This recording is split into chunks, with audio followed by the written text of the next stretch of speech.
And welcome back to another episode of Off the Couch Podcast. This is episode 11. Today we have myself and our co-host CJ. And our special guest today is TC Dortch. He is a member here at CrossFit MOB. And he's got a great story to tell. And one that's close and near and dear to our hearts. We're going to talk about how fitness and specifically CrossFit may have saved him from a bad situation or may have saved his life. So hopefully we can get to that. But TC, great to have you, man. Thanks for coming. I appreciate y'all having me. For Definitely. sure. How you feeling today? I feel good. A little sore, but that's CrossFit. That's Hey, where were you sore at? everywhere. Well, good news. You don't need everywhere. I don't need it.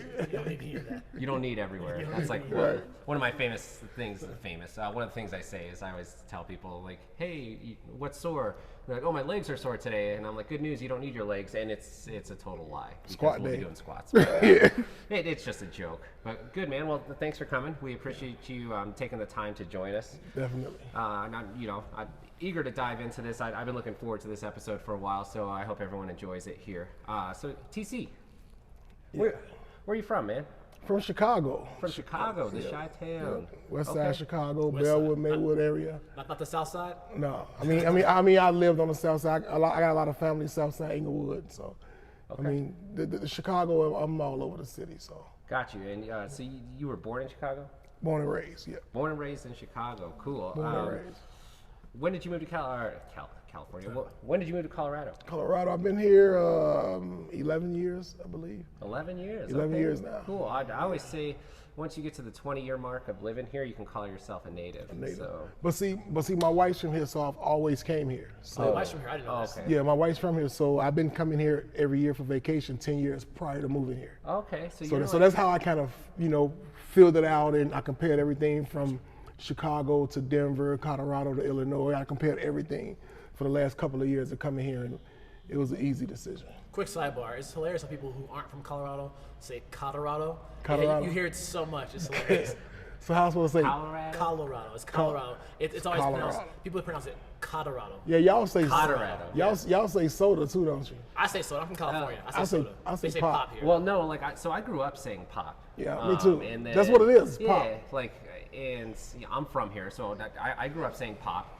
We say pop, and I think soda here. I think the cool thing about being in the middle of the United States is we get a little combination of everything. Mm-hmm. So whether you say soda or pop out here, nobody's gonna really question it. But if you're in like SoCal or something, you say pop, they're gonna be like, what is hell? the pop? Yep. And if you're in California and you say, I'll take a Coke.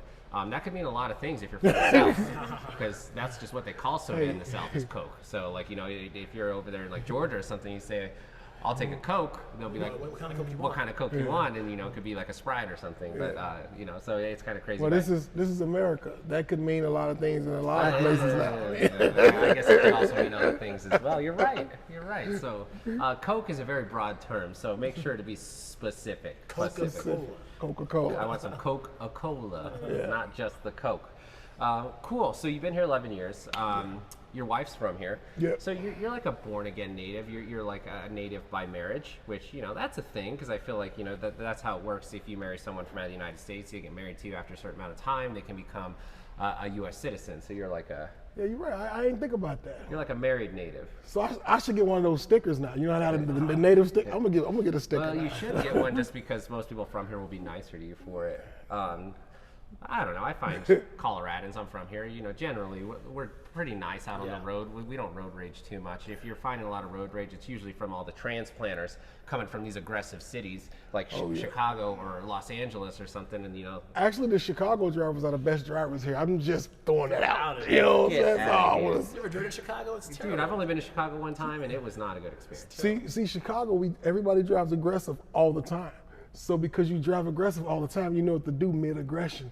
The accident rate ain't nothing like the accident rate here. That's just because Nothing like it. I have a feeling that's because they don't get reported. Because I don't want to get shot. So if I ran someone, I'm like, you know what? I'm gonna drive away because I don't want to. They might have a gun. Probably a lot of that too. I'm getting out of here because Chicago's the shooting capital of the world. There's most shootings there every year per capita than any place else in the United States, and I think it's up there in the world. Anyways, cool. Well, so you've been in Colorado 11 years. What did you do when you first came to Colorado? I was driving trucks, so I drove trucks 15 years in Chicago, and I came here and went right to a company called Grandite, a tanker company. I used to fuel up the King Super gas stations. Okay. So I started that, left them, went to UPS, and left UPS and started Uber full time, and that was 9 years ago. So you've been driving for Uber for 9 years? 9 years. You like it? It's all right. Yeah, I like it. I love it.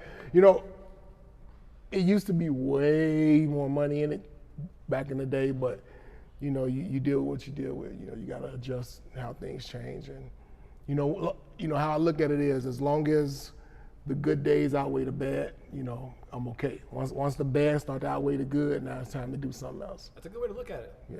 That's a great way to look at it. That's actually a lot of how I look at life situations, like relationships or just maybe work or whatever. It's like, you know, I think of the good and bad scale. There's always a good and bad side to everything, and like the way I look at things is if a situation becomes more bad than good, usually that's a good indicator that something needs to change in that situation. Whether it's I need to get a new job, I need to get out of this relationship, or whatever.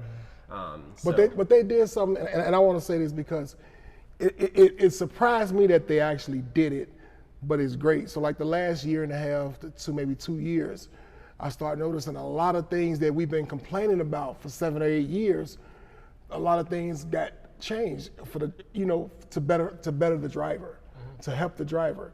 So I didn't know why until recently. So I found out the guy who took over and started running things, the whole driver department, he went out and drove as an Uber driver for 30 days straight and made the adjustments. So I thought that was pretty awesome. You should do that once a quarter to make it. Yeah, I know, right? To make it realistic. Yeah, like just to keep it real. Well, that's cool. So like Uber got a new owner or whatever, and he's the one that came in and started making good changes for the drivers? Yeah. I'm guessing, I don't know if it's the owner or whoever's running that division.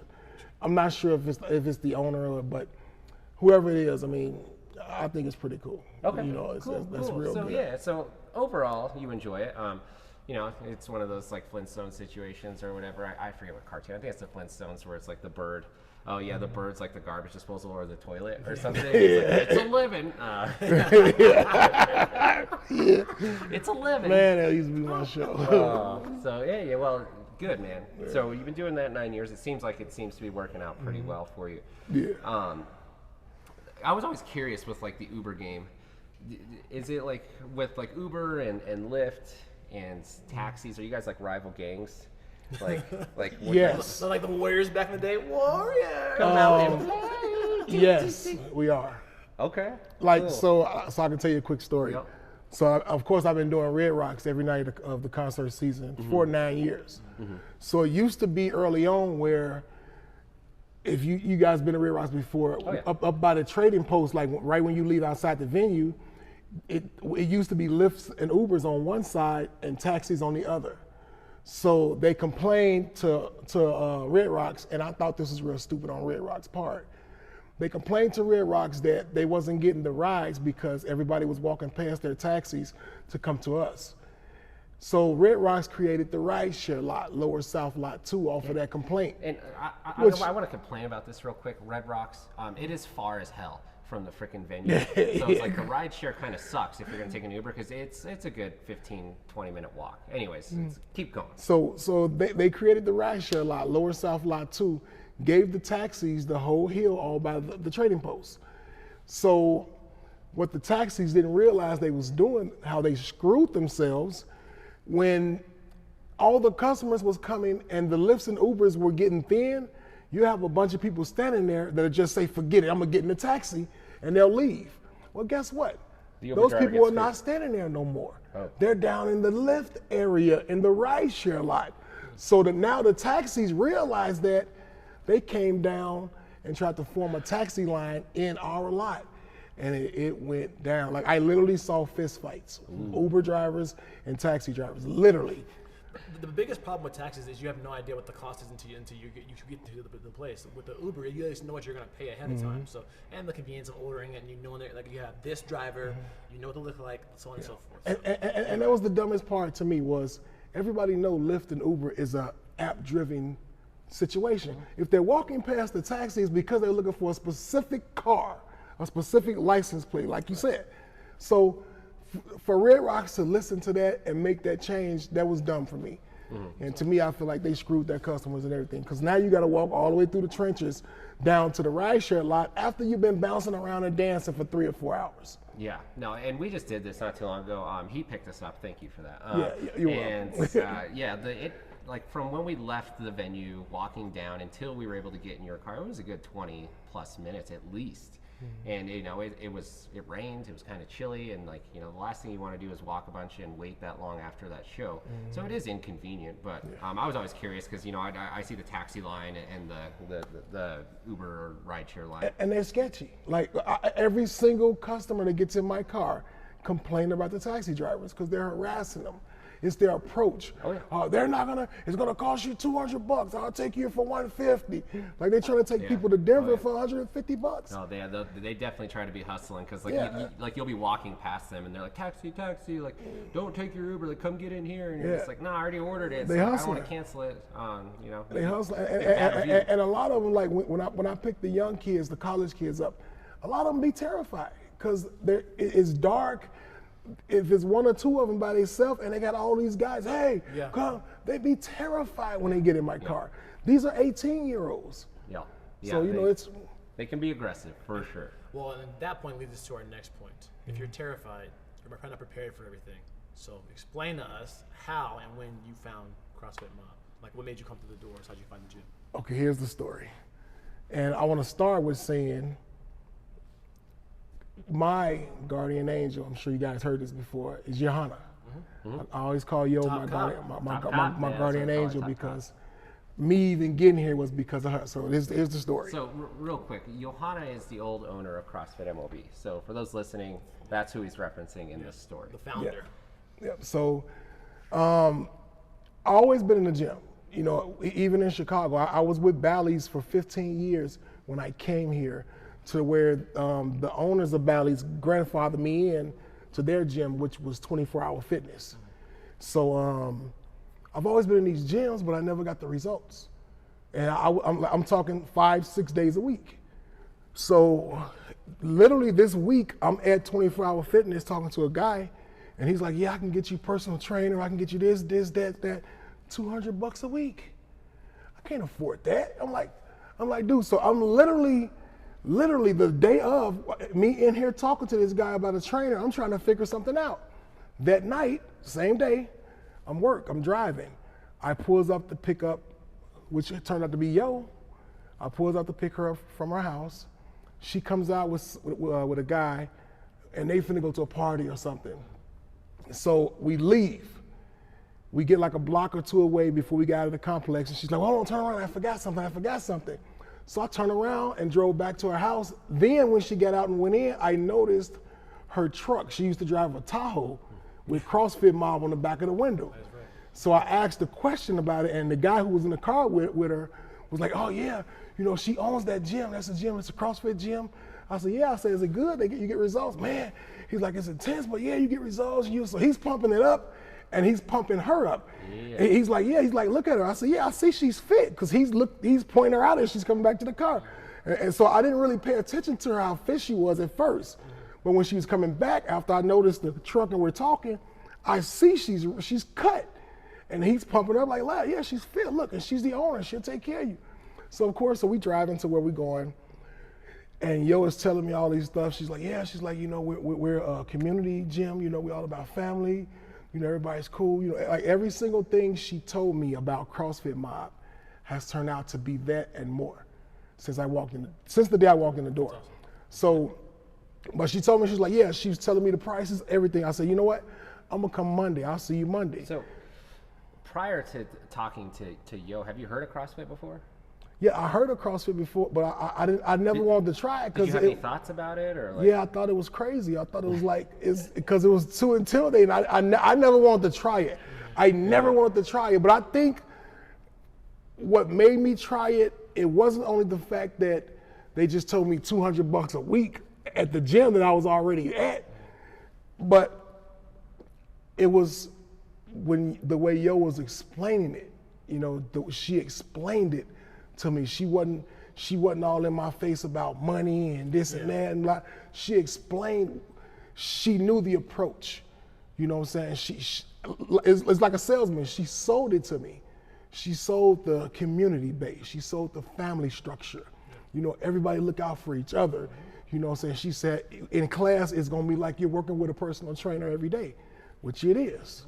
So, you know, every single thing she told me about CrossFit Mob has not only been that, it's been more. Man, that is so good. You know what I mean? So, and so you're in the car, you picked her up, she's talking about this, and she tells you the price. And CrossFit is more expensive than a lot of other fitness methods out there. And after, you know, she explains everything and stuff to you, what did you think about the price? Like, I thought it was great, especially it's better than $200 a week. It's about $200 a month. Yeah, and just for that reason, they wanted me to pay $200 a week just to come in and see one guy. There's no community, there's no nothing, and you know, I'm paying him for any information he's giving me just in that session, and that's it. You know what I'm saying? I'm out, or I'm gonna figure the rest of this stuff out while I'm here. So you know, when I came, you know, and that was, I think the family structure was big for me because I just left all my family in Chicago. Gotcha. You know what I'm saying? So that added, like I got in-laws here. I got a lot of family here on my wife's side, but this gave me a different structure. It gave me a different level. Give you almost your own family here. Yeah. How long had you been in Colorado at this point when you were in the car with Johanna talking about CrossFit MOB? I've been here maybe about a year and a half. Oh, okay. 2 years, something like that. Year and a half to 2 years, something like that. So this was like, what, like 8 years ago or so? Mm-hmm. Okay. You've been here 8 years? You've been here for a while, yeah. Yeah, buddy. Been Look at around you for a going. minute. Hell yeah. Been around for I'm a little bit of an OG, just a little bit. In today's, in our gym, you're a legit OG. You are an OG. Like, I have Columbus lying around still. I think anyone that at this point is past like the 6-year mark is considered an OG here. So you talk to Yo, and she tells you about the gym, and you told her you were going to come in, or like how did that go down? I told her this was Saturday night, and I told her I would be there Monday morning. And I walked in the door Monday morning, and her jaw just dropped. Seriously, because it never happens that way. I was about to touch on this. It's like this happens to him and I all the time. Like, and that's probably why her jaw dropped. It's like literally, we'll talk to random people, strangers, and whatever, and be like, "Oh, here's what we do," and they're all interested. Like, "Oh, I want to come try it." And sometimes we'll be like, "Okay, come next week." And they'll be like, "Okay, I'll figure my schedule out. I'll come in," and like 9 times out of 10, they don't show up. Or they cancel on you, like the morning of, like, "Hey, I'm gonna be there." They text you, I'm excited to try it," and then morning of, like, "Hey, I can't make it. It's raining in Africa today. I'm not gonna do it." It's raining in Africa. It's like I'm not gonna get there. It's the summer equinox or solstice or whatever. Like, sorry, I can't do it. Real. Full moon tonight. What's funny is I'll like, text you next week because I'll be there next week, and then never see him. yeah, you'll never Be see like him the again. fuel pump just went out on my Tesla. My Tesla don't have no gas. Sorry, I'm not gonna be able to make. Trust me, we've heard every excuse in the book. And at this point, like I know, like Yo had been already coaching at an owner for a while, and so I know her thought process was like, she was like, "There's not a chance this guy's coming in. Like, just not a chance." Like, and also like, not to be fair to you or anything, but you know, I feel like as a coach and a trainer, like when you look at people and they talk to you, there's a level of like kind of evaluation that happens in that stereotyping. Yeah, it is stereotyping. in that initial conversation. That's like immediately I'm thinking either this person's going to like this, or they're not going to like this, or they're going to do it and stick with it, or they're not going to stick with it. And I promise you, she was probably having all the thoughts of like, this guy's not going to do it. He's not going to show up, and if he does, he's not going to like it. He's not going to stick with it. And I was a lot bigger, so I'm sure she looked at my size like, "Yeah, right. So Sure, you're gonna come and do CrossFit, fat boy." but you know, and you're absolutely right. It is a stereotype, because even early on when I was doing CrossFit, I would tell people I do CrossFit, and they'll look at it and like fight themselves to stop laughing, like people I know that's supposed to be my friends. people are messed up. But you know how I go. Your boys gonna play. They gonna tell you what they think for real. Yeah. So Haters gonna hate. but you know, but that's real, because when you know what. Now let me get to this point. So when you know how intense CrossFit is, this is what really helped me at this gym. This what, Like when I came in the door that Monday, I started 5 days. I went Monday, Tuesday, Wednesday, Thursday, Friday. I jumped right in 5 days. What were you thinking on like that first day when you came in? Like before you, like when you pulled up in the parking lot and you're about to walk in the doors, do you remember like what you were thinking? Or like... You know, I was excited because I was excited not only to see it, to make sure it's true, but what I wanted to make sure was true was when Yo was telling me that every single individual person works to their strength. She said, don't be intimidated. She said, everything, we're gonna work out to your abilities. She said, we'll put a standard out there for the class, but we're gonna work out to your ability. Like when I first started, I started with a PVC pipe and then the light bar. I worked my way up to a girl's bar. And then probably a year later, I went to a men's bar. Like I couldn't lift none of that. But that's an important point because so often do people say they don't want to do CrossFit because they have to get in shape for CrossFit. Right, and that was my mindset. I thought I'm nowhere near where I should be at to be walking in a CrossFit gym. That's always been my mindset. So I never thought about even looking into it. But when Yo explained it to me, it was how she explained it. She said it's exactly how it is. Like when you come into the gym today, we got all ages, all sizes, all races, and it's for each individual person. So when she explained that, I was excited to walk in the gym and see if that was true. Yeah. And that's exactly what it was. Like she put somebody with me. I think Chris was with me at first. And like there was individuals working directly with me at first, showing me the standards, showing me the movements. You know, like when I go do a 200-meter run, of course, everybody's beating me. There was always somebody lagging back with me to make sure I got back. That's awesome. It was always somebody with me. That's awesome. That's a perfect explanation of the community. Like Diane, like I love Diane. I miss her so much. You know, Rich Mom, she was with me every day. And Diane, even when I got better, I could not keep up with Diane running. She's a beast. She run, but she always will stop, slow down, and run with me every day. You know what I'm saying? If we doing a row or something, she'll work out with me every day.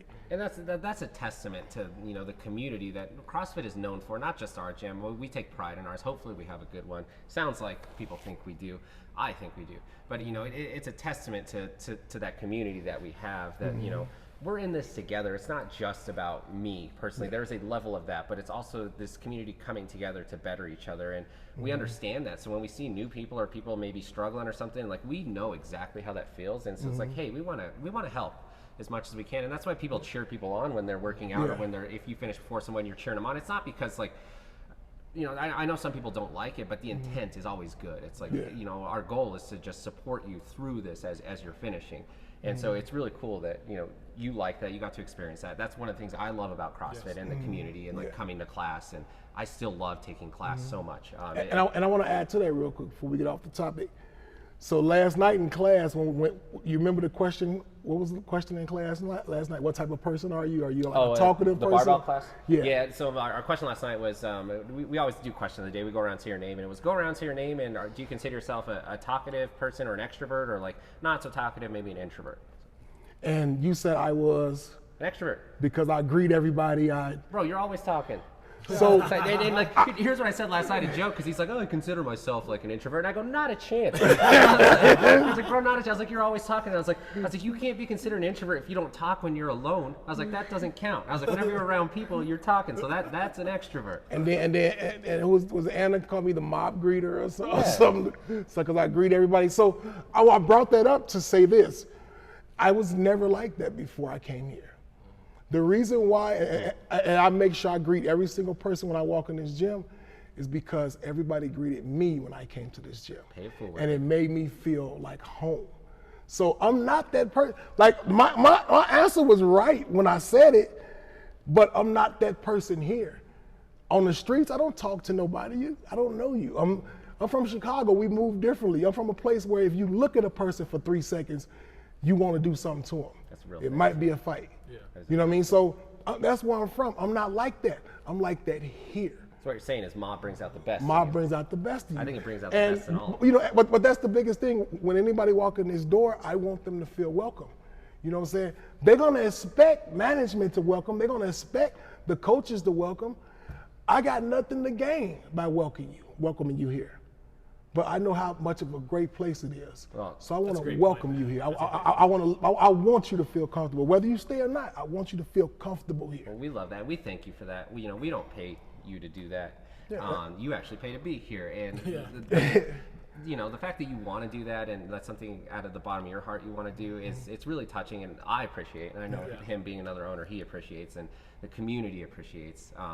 And I think that's why. But that's what it is. It's, the community is why I do it. Yeah. You know what I mean?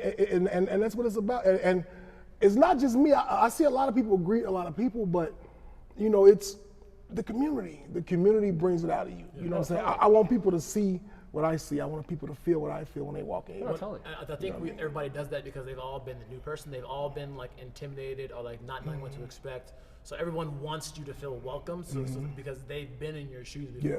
At the end of the workout, when they're cheering you on, they've been in your shoes been there, before. yep. They understand how you feel. Bro, I still get intimidated when I go drop in at different CrossFit gyms, just because I don't know the people. I don't know the coach. I don't know the members. I don't know anything about anyone, and it is a little intimidating, even for me. I've been doing this 13-ish years, and I just went to Hawaii and dropped into some gyms, and I had that little feeling of intimidation, and unfortunately, the community, the people didn't come up and talk to me, and they weren't.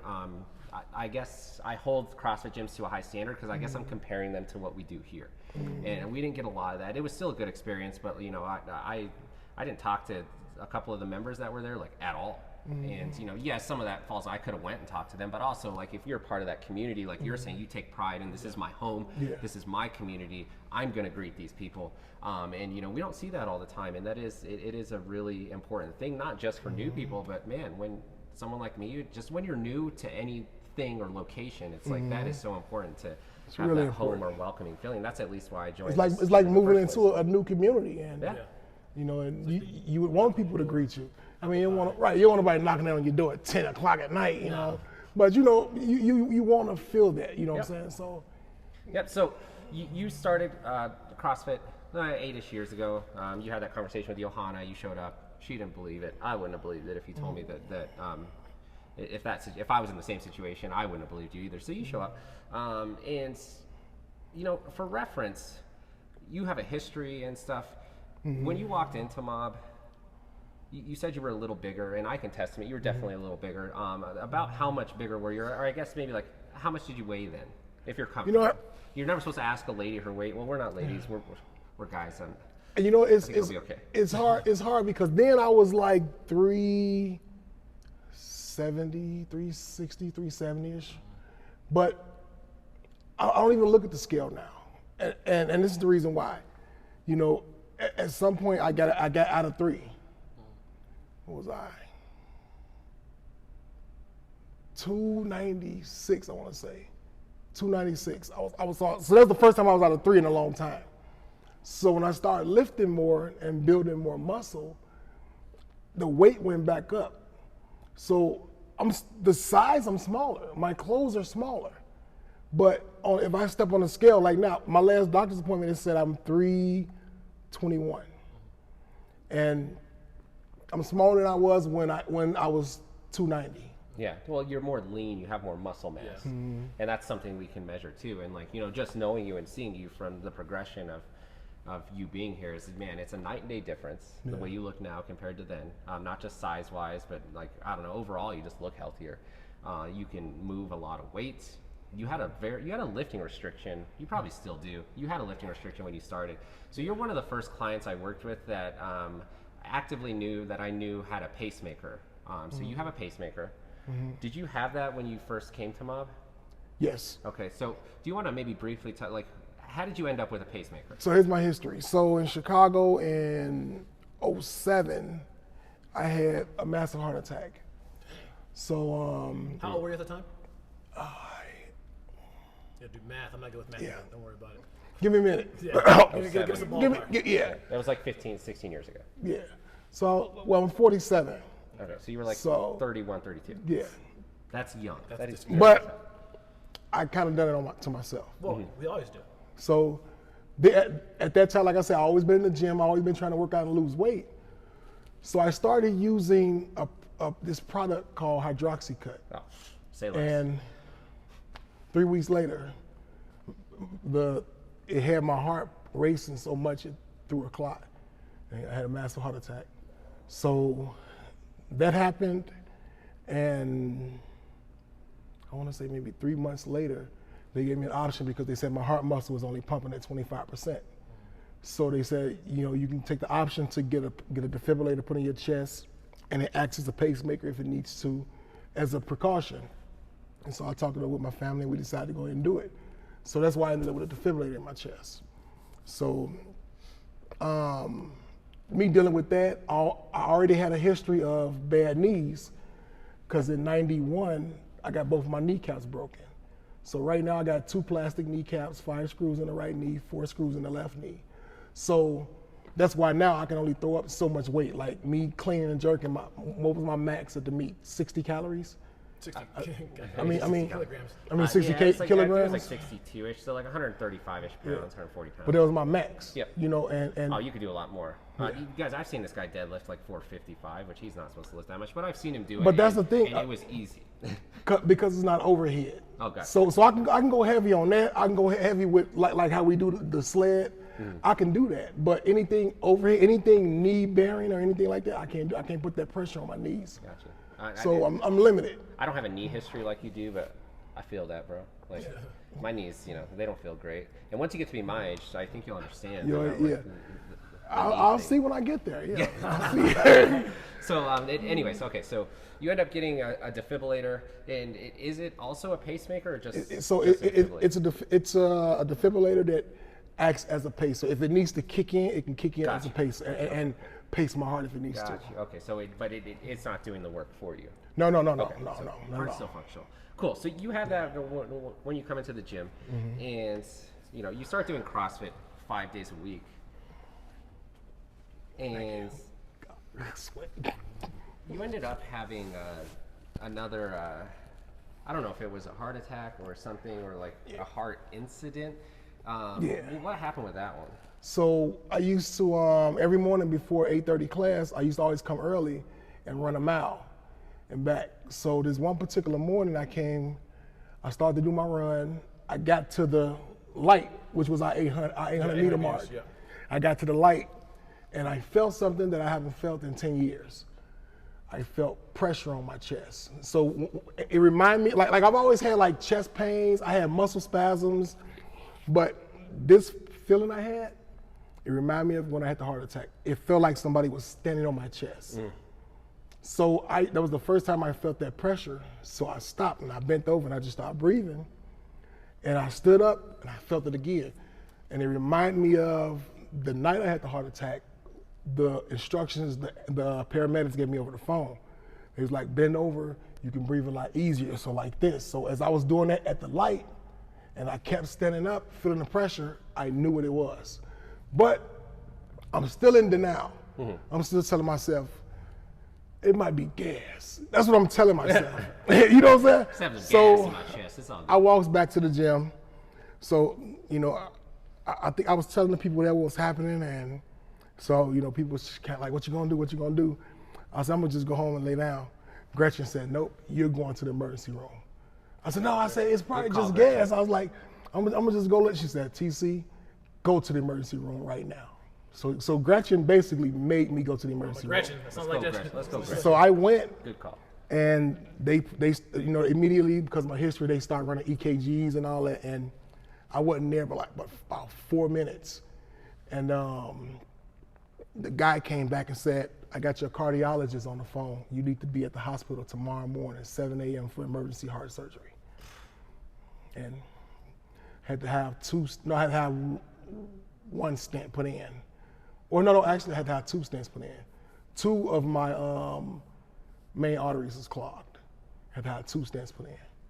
And my cardiologist told me, this happened twice since I've been at Mob, but that was the first time it happened where my cardiologist told me, he said, if you wasn't doing CrossFit, it's a great chance that you'll probably be dead right now.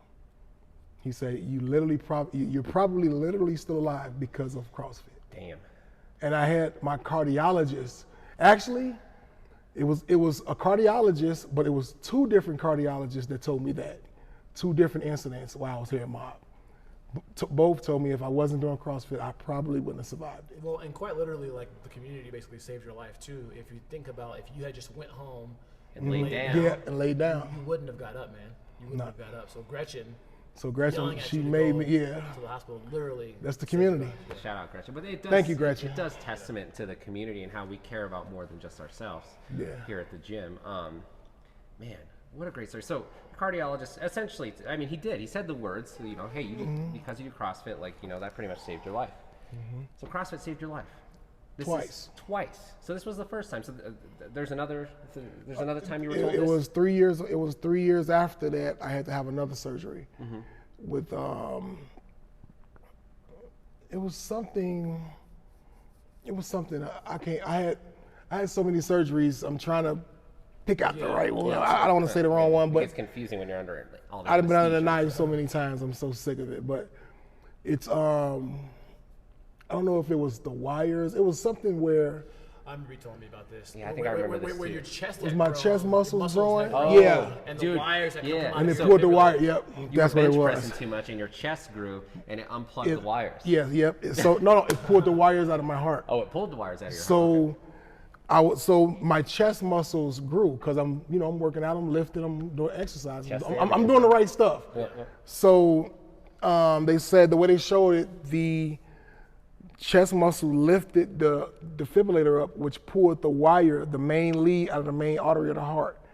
So I had to have emergency surgery, and that's, of course, you dealing with the main artery to do the replacement, the whole 9 yards. So, and that was one of them where he told me again, if I wasn't doing CrossFit or in the shape I was in at that time, I probably wouldn't have survived it.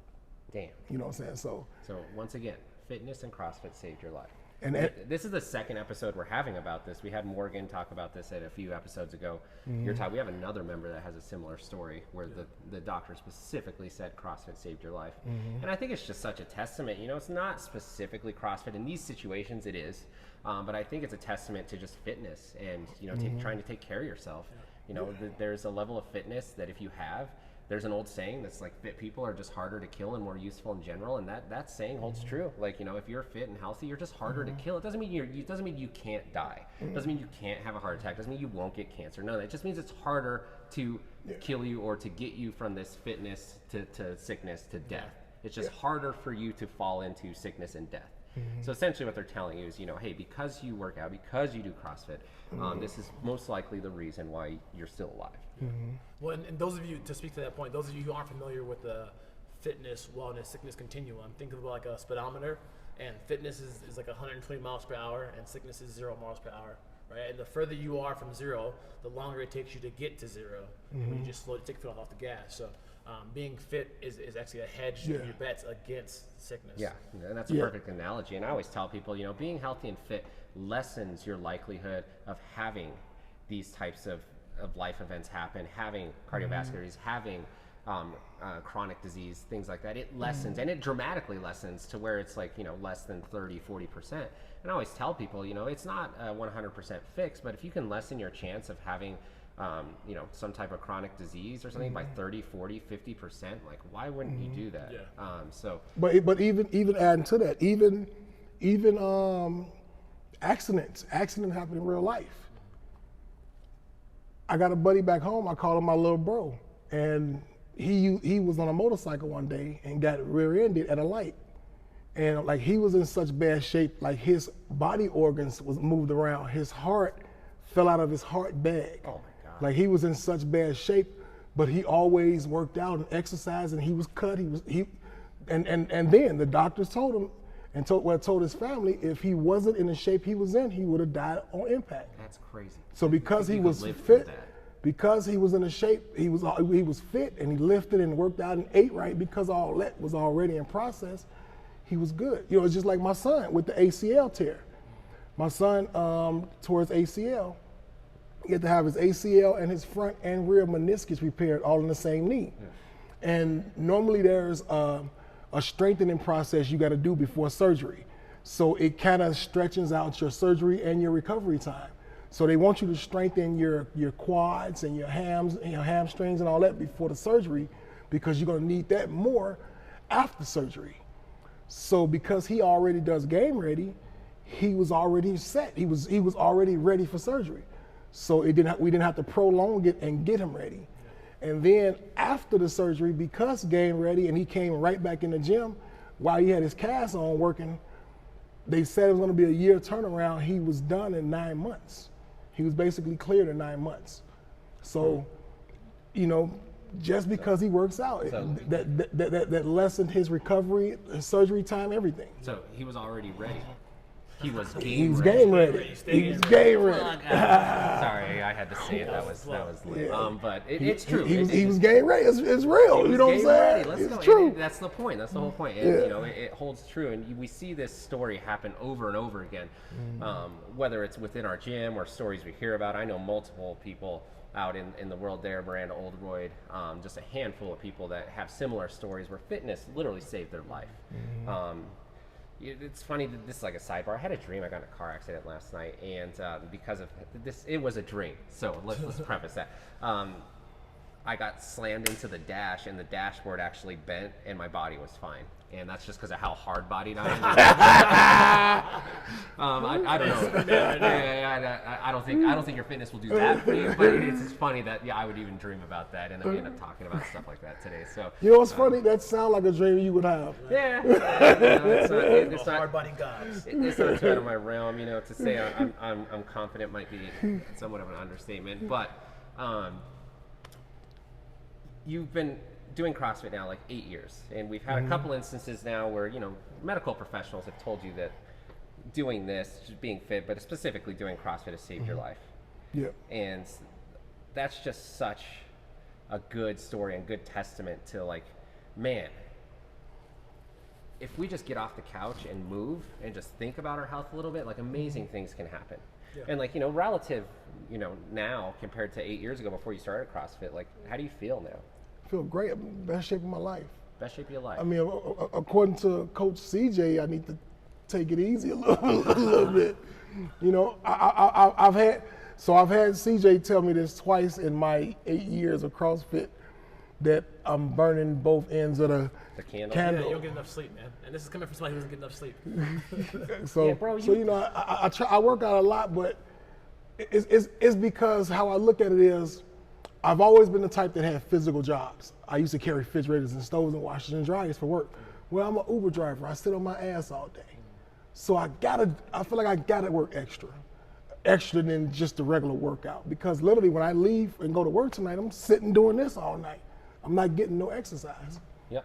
So that's the reason why I take it upon myself to do extra. But I wanna top that story with an even cooler story. Let's hear it. And the reason why it motivates me, and it should motivate everybody. So I got my Murph shirt on. Is this my Murph? Yeah, it's your Murph shirt. Yeah. So I got my Murph shirt. What year is this? That's 2018. 2018. So this is my 2018 Murph. So real quick, before you get to the story, for those people that don't know, the Murph workout, we do it every year, but real quick, the workout is as quickly as you can safely. You're gonna run 1 mile, do 100 pull-ups, 200 push-ups, 300 squats, and then run another mile. And you can kind of break up the middle part if you need to. So anyways, you have a shirt that has that workout on there. It's on the back of his shirt, but there's not room for him to turn around. Yeah, there's a fly here. So anyways, you're wearing your Murph shirt that has the workout on the back. On the back, right.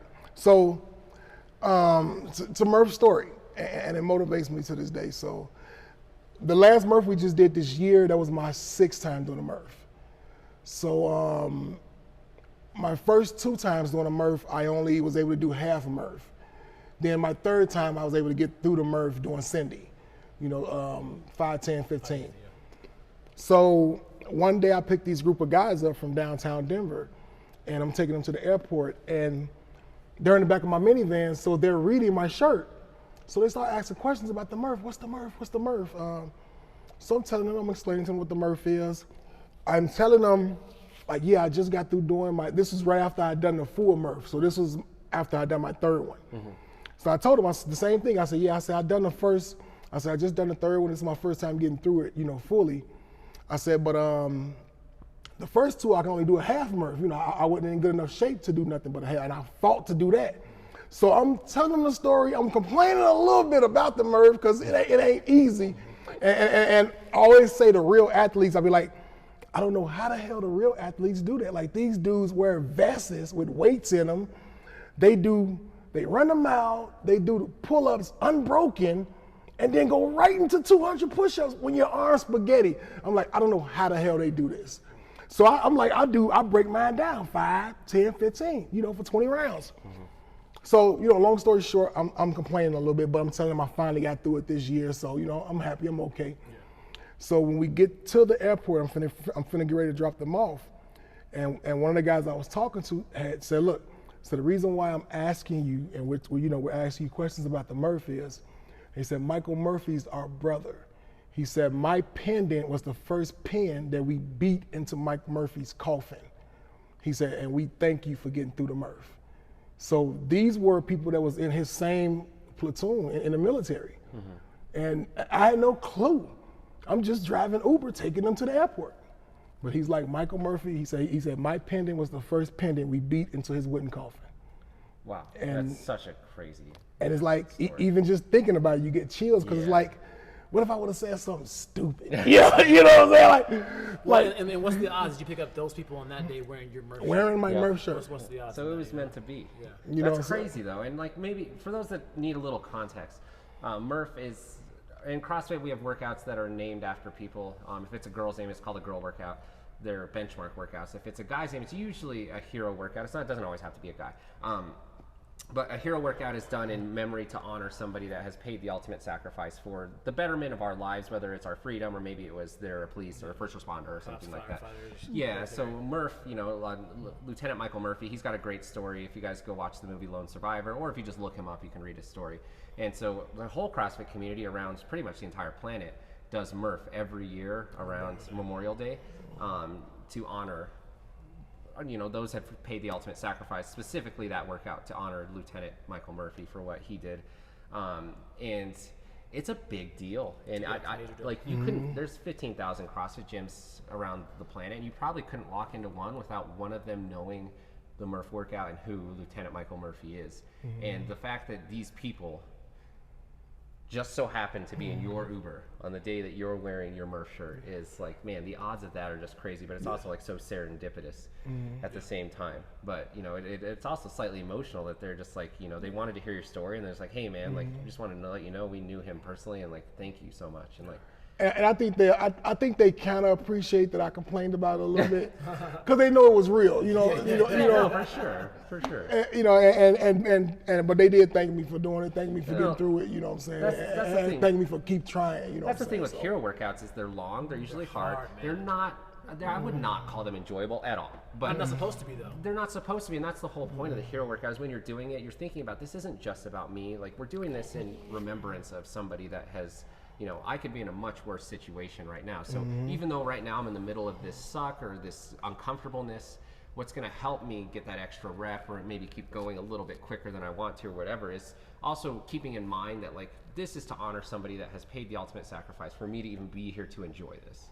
And so it's supposed to be hard. It's supposed to suck. So they're probably there smirking and laughing. They're like, yeah, it is a really rough workout. What's funny about Murph, I had done Murph probably 4 or 5 times before I ever really knew the full story of Murph. Watching Lone Survivor, just on a weird, just on the happenstance. And then like I realized at the end of the movie, when you see what happens to Murph, to Michael Murphy, dude, I got so emotional and like so welled up because then it made the workout mean so much more to me. Yeah. It made me understand like I need to suffer more in that workout. I need to go harder. Like I'm not doing it hard enough. I'm not doing it good enough to honor him. Yeah, and that's what we tell people. Like, this isn't just another workout. Like, this has more meaning than just a workout. Yeah, no one cares if you PR. Yeah, and it's the one workout where, we're all about stimulus and doing things right here, getting the right intensity, getting results. But if I have someone that's like, hey, I just want to try to do Murph RX, and maybe they're not even close to doing it, it's going to take them a really long time, we'll give our advice. But if they're like, I want to do it to honor this person, that's the one time I'll be like, okay, cool. Like, as long as you're being safe, go for it. Yeah, it's supposed to and that's the one time. Is it bad that I haven't saw that movie yet? No. You should check the movie out though. It gives it a little more meaning. It is a good movie, and it does get emotional at the end. It's a little frustrating because you watching these just amazing people doing these things, and they're in a bad situation, and it just keeps getting worse, and you're just like, fudge, man. It's a great story. I'm about to check it out. Yeah, it's a good movie. It's definitely worth a watch, and it'll just give you a little more insight into why we do hero workouts and Lieutenant Michael Murphy and stuff. It's the most popular hero workout. That's why we have it on the shirt. So, dude, I mean, it's crazy because over my 9 years of doing this, I have a lot of people in my car, celebrities, ball players, all type of stuff, and that's like probably the best interaction I've ever had. That's the one that like sticks out in your mind the most. Like it was. I think the most recent was, Coach Prime up in Boulder. Prime time. It was. I'm I picked his anxious kids to see what up. they do this season. Anyways, I picked his kids up and took them to a restaurant, and they tricked me, asking me questions about him. They was like, "Who's Prime? Is he black? Is he this?" Then when I'm dropping them off, they was like, "Yeah, he's our dad." So I didn't know that they was recording it. Trolling you. They was recording it and all kind of crap. So the son put it on his page, and 3 days later, a friend of mine in Europe calls me like, "Hey," because they never showed me in the video. He's like, "Dude, I'm tagging you in a link. I know your voice. I know this is you. This has got to be you." Yeah. And that's when I found out they recorded 3 days later. Cool. Which is crazy. That's crazy. That's crazy. Well, we're gonna wrap up. We like to keep these a little shorter. Like I always say, these aren't Joe Rogan podcasts. I like to keep them around an hour. Nothing wrong with Joe Rogan. They're just really long, and I know you guys don't always have 3 hours. And also, I figure if I just talk a little trash about him enough, I might get his attention. And right.